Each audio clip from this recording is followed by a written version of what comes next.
There's a wild story about one evening something occurred when you were out to dinner with your writers and you were, again, shall we say, a little the worse for wear. Well, that was the evening. What happened was, once in a while we get stuck, you know, because the show is supposed to be written by Wednesday night because you got, as I said, you got to turn it in. So when we went out, we had to go out for dinner. So 6 o'clock, usually when 6 o'clock comes, we break up and go home. But this time I said, no, we got to finish it. We got to, because we come in tomorrow, and with all that work that's coming down, we got to rehearse it, we got to block it, we got to do it. Let's finish it tonight. Okay. So we went out and had dinner, and I was so tired, and I had a couple of drinks, that when I was ordering, I said, you'll have this and I'll have, and my face, I fell asleep. And my face went into the salad. And I laid there, and all the writers are looking around. Now, these are all the writers. We're all around. I think it was a Nicky Blair's. And I'm sitting there, everybody's going, what happened to you? And they're playing it like we're rehearsing. Okay, now he falls under the ears. And they went around and made up a whole thing about what happened, what I did. Oh, good, sit, lay there, sit, don't move. Now, and no, I tell you what, see, now I'll come back and the knife will be in the back, I'll take it out. He comes out, he's supposed to come. They made a little playlet out of it, not to embarrass me. And I woke up about maybe 5, 10 minutes later, and with the salad, and he said, oh, great, said, geez, that's what do it just like that, do it. I said, I didn't know what they were talking about. I didn't know I had fallen asleep. But they protected me. Well, they loved you. Sure, I loved them. Now, after 2 very successful seasons, Caesar's Hour hit rough seas. Talk a bit about some of the changes that were going on, not only on your show, but in television at the time. What was going on in television was the end of live. It was the end of live television. 1957 was over. And it didn't matter what you were doing. You know, if it wasn't on tape, because on tape, they found they could control it. Tape, they can control. You're doing a live performance, they got no control. You know what I mean? Not that we did anything wrong, but to them, they had the power. And they wanted every show to be on tape. And when you put it on tape, you lose the spontaneity. Because when you only know you can do, you know, you only can do it once, your whole body comes up with adrenaline, and because this is the performance, this is it. Whereas if you do, oh, let's take, want to take it again? All right, let's take, we did 4 takes, let's do 5. Then when, and after the 4th or 5th take, you lose it. You don't know what the hell you started. So that's that's what they wanted. This is, they can control it, you know. They can control your timing, they control everything, they got it. And also, they don't have to cater to you. They got the show, they can go this, they can sell it here, they can take it all around. And this is what they wanted. And that was the end of show of shows. And that was me too, because I was tired. I was absolutely exhausted. By 1957, I was exhausted. And you were coming up against some competition at that time. The competition was Lawrence Welk. That was the competition, because what happened was, now it went from the coaxial cable went from Chicago all the way to California, so it was live all the way across. But they couldn't show it then, so they had to tape it and put it on then, which they didn't like, because this way they could shop at every place. They didn't have to have a direct line right away. And this was, and I was very tired. I was very. And that was the end of it, you know. That was the end of the era. How did you feel with all of this coming to a close? This is almost 10-year run. A terrible, terrible. You see, I didn't know how to relax. I was so used to getting up in the morning and doing the show every week that even when the summertime, when I have some time off, for the first couple of weeks, I wouldn't know what to do with myself. I couldn't play golf because you have that reaction of, what are we going to do? And you can't stop thinking. So you start to write down, you know, ideas for next summer, you know. So you keep on going. And I didn't know how to relax, and I couldn't understand it. It was a very big psychological blow for me, because I didn't know what to do. Where did you see your career going at this point? I had no idea. I was so exhausted. I had no idea what I did or what I didn't do. I didn't have any perspective. I didn't have an agent. I didn't have anybody. Nothing. And the network turned their back on me. They didn't want to have anything to do. Why do you think that was? Well, in a way that I was partly, but because it was starting to show on me, the tiredness, the weirdness, and also the drinking and the pills. That takes a toll. And instead of, see, like today, if somebody has a drinking problem, they go, wait a minute, let's face him. He's worth a lot of money, right? The show now, if a guy gets $1 million a show and he's only the actor, can you imagine what the other people make? My God. But in those days, the whole show, Caesar's Hour, was $125,000 for everything. That's not even one person's salary today. The whole show cost $125,000 a week. And that was everybody's salary, that was everybody. So here you were, one of television's greatest stars at this point. Your show, Caesar's Hour, had won all of these Emmys. Now you went and you tried to do a number of other shows. Shortly thereafter, you went to England and did a show on the BBC. I did a series on the BBC. I did a series on, and that was very hard because they weren't used to making changes. They didn't have commercials. So how do you change scenery? What do you do? So it was a very difficult time. Was that also done live? That was done live. Absolutely done live. Yeah. Now, you and Imogene reteamed on an ABC series called Sid Caesar Invites You. Caesar Invites You. Caesar Invites You was, that was with ABC. And ABC at that time was a very, very, it was really the third network. And I was just out of it. I couldn't work anymore. I just could not work anymore. I was too tired. I was too, and on top of that, I did, William Morris office became my agent. And in 1962, I was doing a movie called Mad, Mad, Mad, Mad World. Then I was going to do, right after that, I did the show Little Me. Broadway show called Little Me, a huge smash. And while I'm doing the show and the movie, they'll throw in a television show every other week. Specials. Yeah, do specials. And I said, what are you talking about? Do a movie and do a Broadway show and then do television at the same time? All at once. All at once. They said, hey, you can do it. And like an idiot, I did. I did the movie, I prepared for the show. After the show opened, I went and started television. All at the same time, which was crazy, absolutely insane. Now, during all of this, what's going on inside of you? I don't know. It was all a big blur. It was all a big blur. I couldn't understand it. I understand the show. The show I understood, but doing television on top of it, and I kissed it. It was too much. It was just because they didn't care. They said, let's get the money and take it. Whereas today, if they have a talent, they nurse it, they take care of it. Hey, the guy has a little problem here. Let's shut the show down for a while, and we'll get him well again, and then we'll start. Because they take the performer they understand the performer. They protect the talent. They protect the talent. No, they threw the talent away. They didn't know what they had. NBC was being robbed blind by CBS. They took away Jack Benny. They took away Jack Benny. Burns and Allen. They took away. They took away all their top stars, and they couldn't understand why. One thing I'll tell you. I was getting the largest salary in television at that time, $25,000 a week. Now, $25,000 a week in 1954 was a lot of money. I mean, if a guy made $20,000 a year, that was a lawyer. If he could make $20,000 a year, that was a lot. And I'm making all this money, and I'm looking around, and I'm saying, but most of it is going in taxes because in those days, it was right after the war. The war was over in 45, 46. So they needed tax. So he had paid 90% tax. That was the tax then.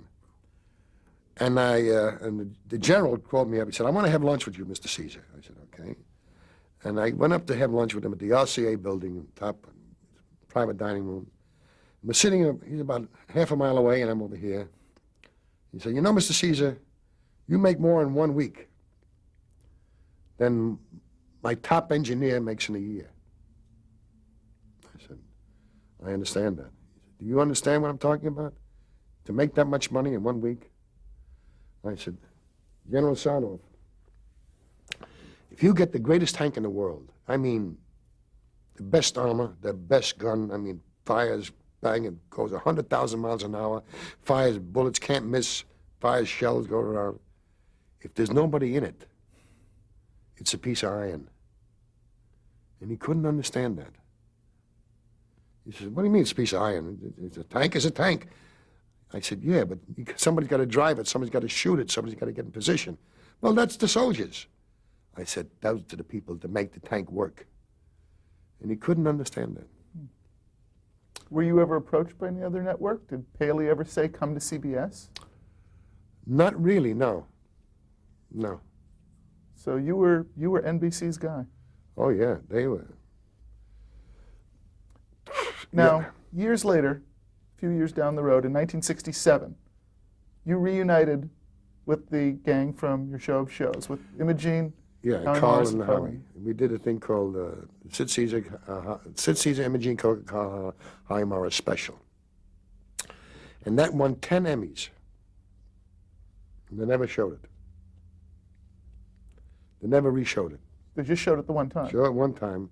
They never ran it again. Won 10 Emmys. What was that experience like for you now, a little time having gone past? You reunited with the Well, I'll tell you the original gang. truth, you know, when we all got together again in 1967, because the last time we were together was 1957. So this is 10 years later.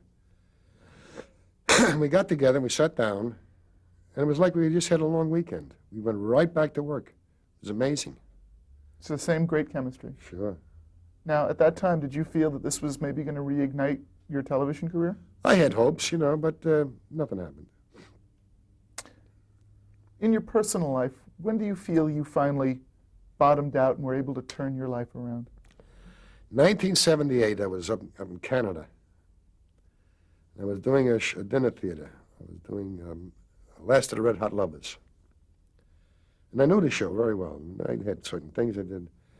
And I was taking sleeping pills and liquor and all that other stuff going at the same time. And one time, this is the first time I went on the floor and I could not remember a line. And that scared the hell out of me. Because I was on the floor.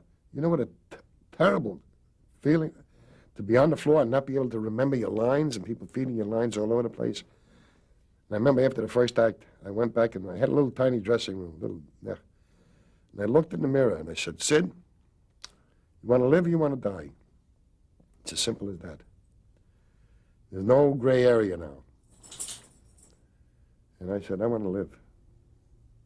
And I upped the foot. I went to the hospital. I cleaned up, and that was the end of that. And you started talking to yourself. That started when I went to Paris. I went to Paris to do a picture with Peter Sellers. The picture was supposed to take 3 months. Diabolical plot of Dr. Fu Manchu. And while I was in Paris, for some reason, I mean, we were rehearsing the picture. We were trying to rewrite scenes, and every time I come out, I tell you what, I said, instead of being, you know, the Irish cop, if I could be an Italian cop, my brother's Al Capone, you know, and I can say, they said, no. I said, why? I said, no. So I looked at him and I said, what am I fighting here? You know? No this, no that, the hell with it. And I made up my mind. I brought a tape recorder. I brought a tape recorder with me because I knew that I wanted to talk about the great paintings, you know, in the Louvre, in the Jeu de Paume, all the museums, and I could. And you're not allowed because to you can't take pictures. You can't take pictures in there. So what I did, I got a tape recorder, and I would describe the picture. And then when I listened to it back, I was like I was there. I could see it. And one day I just happened to pick this thing up. I said, Sid, this is Sydney. Sid, you're doing pretty good, but Sydney, you're getting crazy. You can't keep doing it, Sid. And I started to talk to myself. What are you so guilty about? What are you punishing yourself for? For what? What is the reason to punish? Drinking is punishment. No question about it. It's punishment. You wake up the next day, so all of a sudden I started to talk to myself, and I started to understand myself. And after about a year of this talking to myself, I started to make friends with myself. I saw where I was getting in my own way, what I was doing to myself, how I was putting myself down with the feeling of guilt all the time. I didn't, what am I guilty? I didn't kill anybody. I didn't put anybody out of the house. I didn't do anything wrong. What for? Why carry this on? And it made sense. And all of a sudden, all that fell away, and I started to get well. And I'm doing it today. I still talk to myself every morning. Wanted to touch on something. In 1985, you were inducted into the Television Academy Hall of Fame. Describe how you felt about that particular honor. That was, Television Hall of Fame is, it's one thing to get an Emmy, but get a television hall, to be put in the Hall of Fame of anything, is a marvelous, it's a wonderful honor. It really soothes your ego, and it really felt good, that I was. Then Imogene came in, and I went for her. But it's a marvelous feeling, because your peers, they're the people you work with. They're the people who they see you every day, in good and bad. And if they vote you, that's a good sign. Well, now talk a bit about your life now. How important is it for you to keep working? I don't like to work. I don't work. I don't want to work. I mean, I'll do it, if there's a small part coming up in the picture or a small part in it, fine. But to really go to work again and do it, no. I really don't. There's a time to say it's enough. Excuse me. There's a time to say you're never going to do it as well as you did. And all the experience and all that stuff, you don't have the strength and you don't have the desire to do it, And I like to enjoy life. I like to read. I like to walk. I like to think. I like to talk with people. I like to have some, just to have a conversation. They don't have to do any high-powered stuff. What for? It's done already. And enjoy it. That's the whole thing. My main business now is to enjoy me. Really, how many years you got? You got to enjoy yourself and have some fun with yourself. Have some fun with your family. Sure. Well, now reflecting back on what is already a tremendous body of work. I enjoy my life, by the way. I really enjoy this. See, there's some people that you can't let go. I gotta perform. I gotta be in front of that audience. I gotta. Fine, that's okay for them. I say that's enough. That's it. Relax now. That's all. Enjoy life. I work out. I take a walk. I read. I watch some tapes. I love the History Channel. I love the Learning Channel, the Discovery Channel. Is that the type of programming you enjoy on That's what I like. television? I don't look at regular television. No network television? Very little. If there's a game on or something like that, Like comedy programming. Is there anything that you enjoy watching? I used to watch All in the Family. That was a good program. I liked that. That was a good, done very well, written very well, performed very well.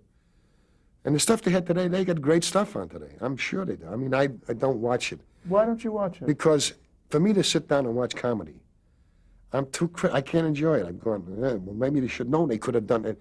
I'm always twisting and turning and telling, oh, you could have done it. And I don't want that no more, I want to relax. And when I see that, how Bismarck was sunk, I go, gee, that's great. I want to see that. And I'm actually seeing it, When I see the pictures they have now of the First World War, I said, when I was a kid, I remember, First World War. It was like, I was born in 22, so the war was still fresh. And I said, boy, can you imagine being a soldier with a helmet and a rifle and a bayonet? Wow. You don't think about being in the trenches, and sitting there with the lice and the stink and all of it. So history is more exciting to you these days than comedy? It relaxes me. I can relax with history. I'm seeing, as you see the Archduke being shot, and you see, that's it. I read about this. And you see it. And you see the soldiers marching off the war, and I read about this, and here I am seeing it, And I love history. I love history anyway. I love to read history. I enjoy history. I like history and physics. Those are my two hobbies. Did you watch any of the sketch comedy shows that came I after? I watched some of Saturday Night Live, and they had some very good stuff on it. Very good stuff. Do you see some of the influence of your shows Oh, and sure. Caesar's Hour there? Yeah, sure. Like with Carol Burnett or some of the other Well, great... Carol, took the formula over. She did a great job. She really did. She did a marvelous job. She's a good, good comedian, and she knows how to, got good taste. How do you think your shows have impacted then the programming we watch today? Well, I can see where it's, I see Woody Allen using a lot of stuff, and I see Neil Simon using a little, but that's okay, because they earned it. They worked it out. It is theirs. And I see other people taking from this and that, but it's okay, it's good, because they're taking from you. This is marvelous. Neil Simon said that the experience working for you on Shows and Caesar's Hour was the key factor leading towards his and the other writers' later successes. How do you feel about that? Well, we all learned from each other. I was very, very demanding. I would not put up with settle. I would never settle. Sometimes you have to, because there's a time element. But I would, if I could, I would not settle and say, come on, let's get something better. We can get better than this. We can get better than that. I always pushed. And that pushed them, in a certain, especially in a certain time frame, you got to get it all in. So it was a love-terror arrangement. It was a lot of terror and a lot of love. How do you envision television in the next century? Well, television is going now in a way that, I see this in the discovery about the new things that are coming online with computers, and the new things they're finding out in medicine, the new things they're finding out with, it's unbelievable. You could talk to anybody in the world, and it's, you can open a business, you can open a worldwide business with a website, right? Bump, bump, okay, cool. This is a whole new generation of new businesses coming in. Because you can, if you get on a website, you make it, you can sell, you can do, you can be. And that's the new things coming in. There was, in my feeling, in the old inventions of fire, how to use fire. Fire, that was, how to control fire, how to cook with it, keep it warm. Boy, that was a big, big, big, big development in when man he could control fire. He could find out food tastes better when it was burnt, when it's cooked. It taste, oh, even better. Not only control fire, but then he had the wheel. When he invented the wheel, that was like, we can get from here to there, and we don't have to carry us. We can put it all on here, and we can go, 2 people can carry a whole city. Jeez, it was a big revelation, you could go. And then the big revelation was the plow. When the plow came in, that was the beginning of civilization, because you could make more food. You don't have to go out and look and pick for food. You could make your food, you could grow your food, and you had control over it. You could make more food than you can eat. And when you can do that, you can afford a guy to build you a window, or make you a house, or carry you, whatever you want, because you had food to spare. When you have food to spare, that means you can have other things in life. It's not just from hand to mouth. You got more food, and you got food for tomorrow, and you got food for now. You don't have to worry about food, because the food is planted. It's coming up. You see it grow, and the Nile would come in and fertilize the land, and it was grew. That's it, and that was the first big. Those 3 things were the big thing in there. Now, the biggest things are television, which is one of the, that took communism right down. And nobody can do anything now, anywhere in the world. You got a camera there, can't do it. And you were there for the invention of fire and the wheel. Yeah. Now, and the plow. And the plow. You were plowing with Mel Brooks. No, I don't think so. But no, we all planted a lot of seeds. But today, I think the big things are television, the laser, and computer. Those 3 things are the whole new world. What advice would you give to someone then just starting out? Learn all the technologies that are coming out. Learn how to use them, learn how to put them to your use. Study who you like, if you like this comedian, like that comedian. Study them. Take them in. And when you see how they work and how their mind works, take another comedian, put him together, and then you, as I said, superimpose your own personality, and you got something as a background. Sure. How would you like to be remembered? I brought laughter to the world. That's it. Simple enough. Sid, before we end, I'd like to just touch on a few names and just any thoughts that come into your head about these particular people, starting with Imogene Coca. Imogene was a lady comedian. She was a lady. She never got off color. And she was a very talented lady. I mean, she had her own thing. She had her own style, and it blended with mine. You know, it really did. I mean, there was no forcing. There was no forcing this or forcing that. It just worked, you know. She played with me. I played with her. It was back and forth. I mean, we'd write the sketch. We'd do this. And she found a piece of business. You know, as I said, let her go. If I found a piece of business, that was it. And it was a wonderful working arrangement. She's great. Mel Tolkien. Mel Tolkien was the head writer. And he was a man who knew responsibility. And he wrote funny. He wrote, you know, he had this European sense of humor, you know. If I'm walking, I have to know that my leg goes forward and my leg is going back. Then this leg goes. Then this leg goes. Then this leg follows that right up. And that's called walking. Which is marvelous. He gave me a different, they all contributed something. Sure. Carl Reiner. Carl, a marvelous performer, a great performer. And he could blend in with you. You know, the whole thing is to blend in with each other. It's not you standing out, because you stand out, that doesn't mean anything. That's why I would let Carl get a laugh, or let Howie get a laugh, or let Imogene get the laugh, because it doesn't make any difference who gets the laugh. Is the show funny? That's the main thing. Not do I get the laugh, she gets the laugh, he gets the laugh. Is the show funny? When the show's funny, what's the difference? It's my show. Right? Absolutely. The main thing, so let them have fun. Let them go out. Let them show. It's good for you. Good for them, good for me, good for them. Sure. It's a natural arrangement. Huh? And good for the show. Surely. Absolutely. Now, when Carl and Mel Brooks did the 2,000-year-old man pieces. That's the professor. That's what I was going to ask you. Oh, sure. That was their way of continuing to do the professor pieces. That's right. That is the professor. You know, instead of being the professor over here, he wants to change the accent a little bit, and he was a 2,000-year-old Jew. How did you feel when you first saw them doing those pieces? Fine, it's okay. Listen, they wrote it. You know, they were writing with me, doing the same thing, so it was okay. Neil Simon. Neil is a real. He's a gentleman. He's a very, very shy man. Great, I mean, a genius, a talent, real great talent. And he worked hard, and he does it, and he's a very soft-spoken man, but he knows what he's doing, and he knows it, and he takes it all in. He really does.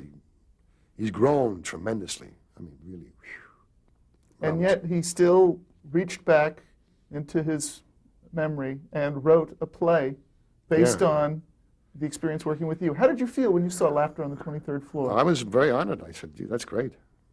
It was, a lot of it was true. Punching holes in the wall. Sure. Larry Gelbart. Larry Gelbart is another genius. He's and a wonderful man, wonderful guy. The way he is in the room, that's the way he is in life. Because he's a funny guy. He quips, and you got a mind that it's very alive. Very, you know, he takes situations and can make fun of it right away. And there's a great dialogue too. He's got great command of the language, and he's got great ideas, and he writes very well. He writes funny. Another genius. Do you want to